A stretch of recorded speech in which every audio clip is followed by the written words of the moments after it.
Você tem um deste? Sou louca pelo meu. Na verdade, adoro todas as minhas coisas. Já se perguntou de onde vêm todas as coisas que compramos e para onde vão quando nos desfazemos delas? Não conseguia deixar de pensar nisso, por isso quis saber mais sobre o assunto. E os livros diziam que as coisas se deslocam ao longo de um sistema. Da extração para a produção, para a distribuição, para o consumo e para o tratamento de lixo. Isso tudo se chama a economia de materiais. Bem, estudei um pouco mais. Eu passei 10 anos viajando pelo mundo atrás de pistas de onde vêm as nossas coisas e para onde vão. E sabe o que eu descobri? Esta não é toda a história. Falta muita coisa nessa explicação. Em primeiro lugar, neste sistema parece que está tudo bem, sem problemas. Mas, na verdade, é um sistema em crise, porque trata-se de um sistema linear, e nós vivemos num planeta finito, e não se pode gerir um sistema linear num planeta finito, indefinidamente. Em todas as suas etapas, este sistema interage com o mundo real. A vida real não acontece numa página em branco. Interage com sociedades, culturas, economias, o ambiente, e durante as etapas a vida vai se chocando contra seus limites. Limites que aqui não vemos porque o diagrama está incompleto. Então voltemos atrás para preencher alguns espaços e ver o que falta. Uma das coisas mais importantes em falta são as pessoas. Sim, pessoas. As pessoas vivem e trabalham em todas as etapas desse sistema, onde algumas são um pouco mais importantes que outras, algumas têm maior poder de decisão. Quem são elas? Comecemos pelo governo. Meus amigos dizem que eu devia usar um tanque para simbolizar o governo, e isso é uma realidade em muitos países, e cada vez mais também no nosso. Afinal, mais de 50% dos nossos impostos vão para os militares. Mas vou usar uma pessoa para simbolizar o governo, porque acredito nos valores e na visão de que o governo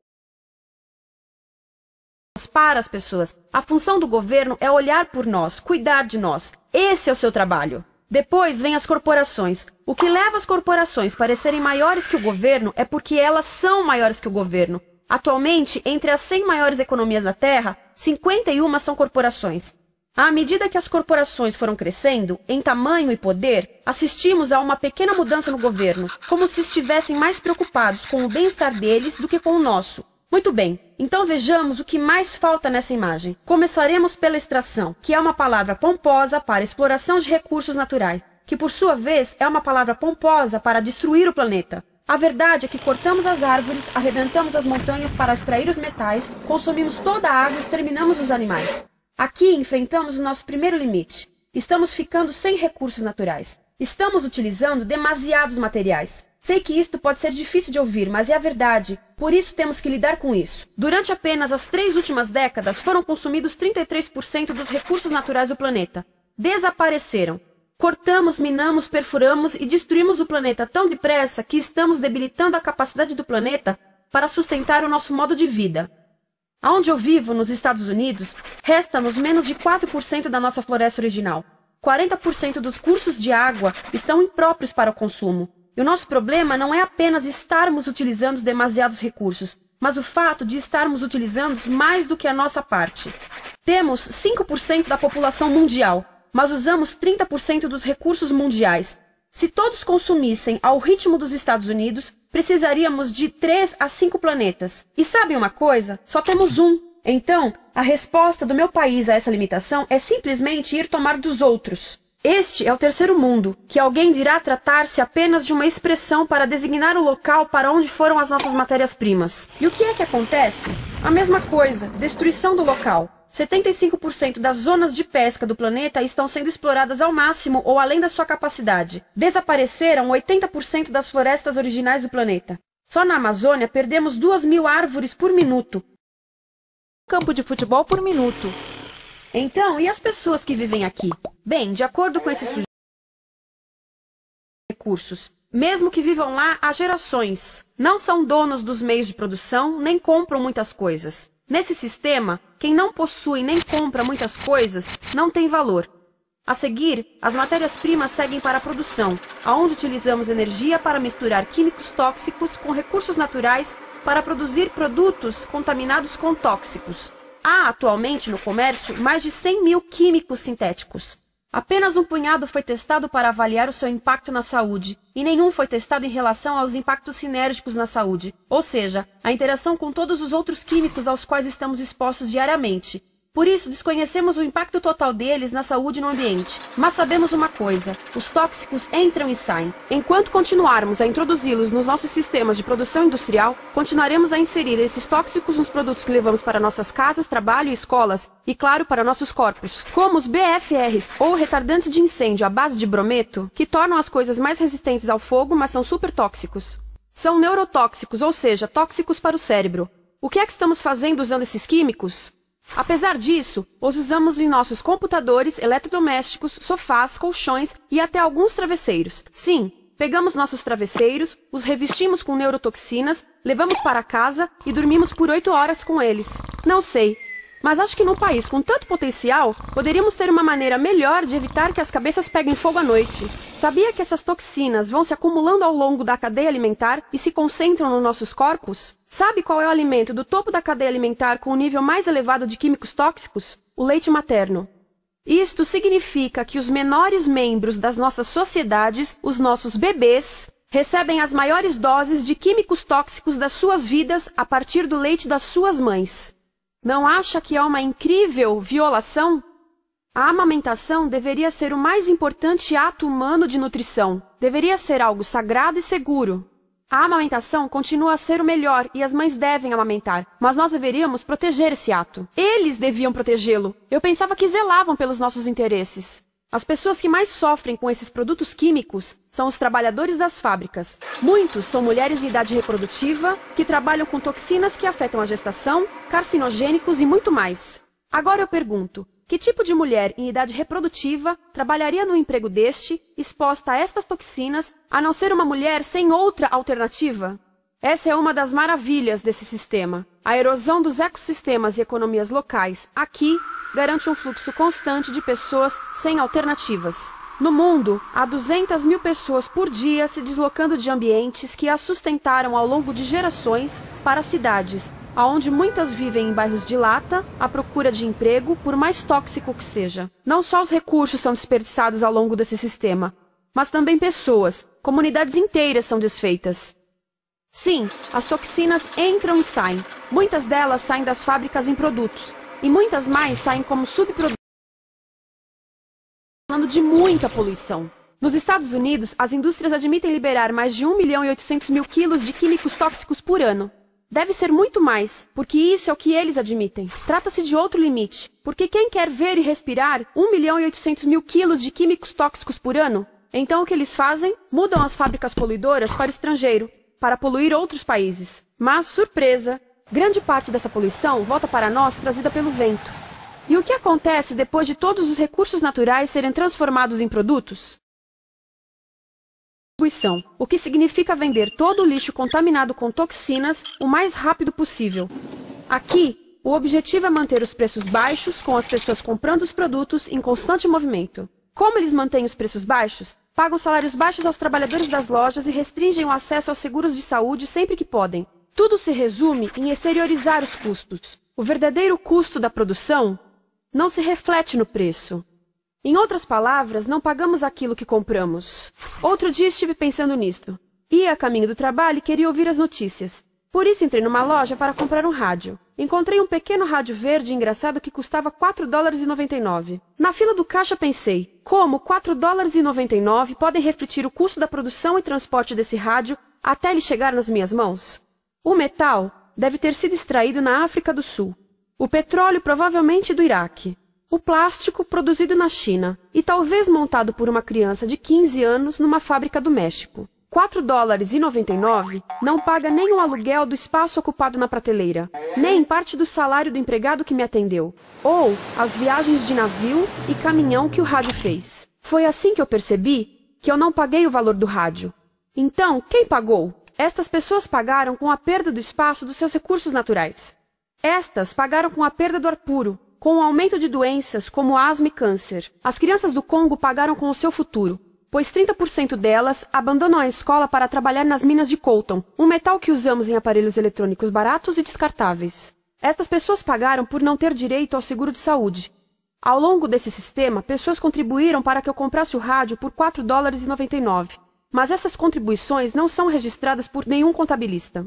É isto que eu quero dizer com exteriorizar o verdadeiro custo de produção. E isso nos leva à seta dourada do consumo. O motor que impulsiona. É tão importante proteger esta seta que se tornou prioridade daqueles dois sujeitos. É por isso que após o 11 de setembro, quando nosso país estava em choque, o presidente Bush poderia ter sugerido fazer luto, rezar, ter esperança, mas não, ele disse para fazermos compras. Compras! Nos tornamos uma nação de consumidores. Nossa principal identidade passou a ser de consumidores. Não mães, professores, agricultores, mas consumidores. Nosso valor é medido e demonstrado pelo quanto contribuímos para esta seta. Quanto consumimos. Não é isso que fazemos? Compramos, compramos, compramos. Manter os produtos circulando. E como circulam? Sabe qual a porcentagem dos produtos que circulam através desse sistema, que ainda são usados 6 meses depois da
O objetivo da economia americana é produzir mais bens de consumo. Mais bens de consumo? O nosso principal objetivo?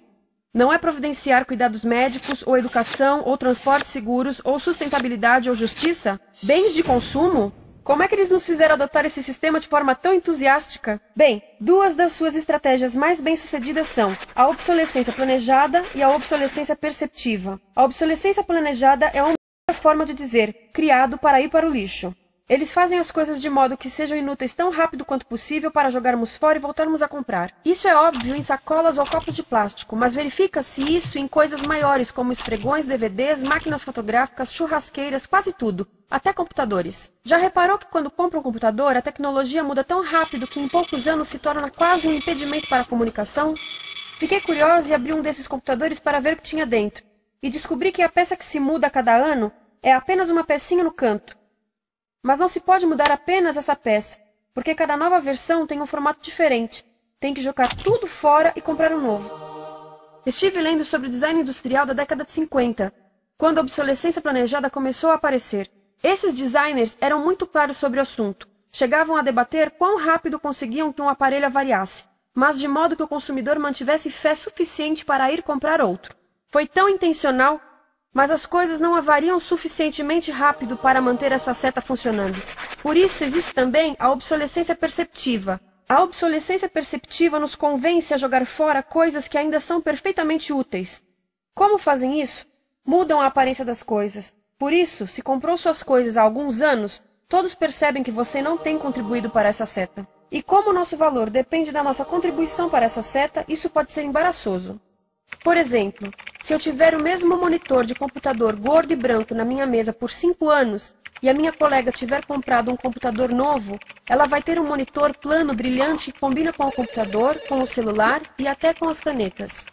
Ela parece estar operando uma nave espacial e eu pareço que tenho uma máquina de lavar na mesa.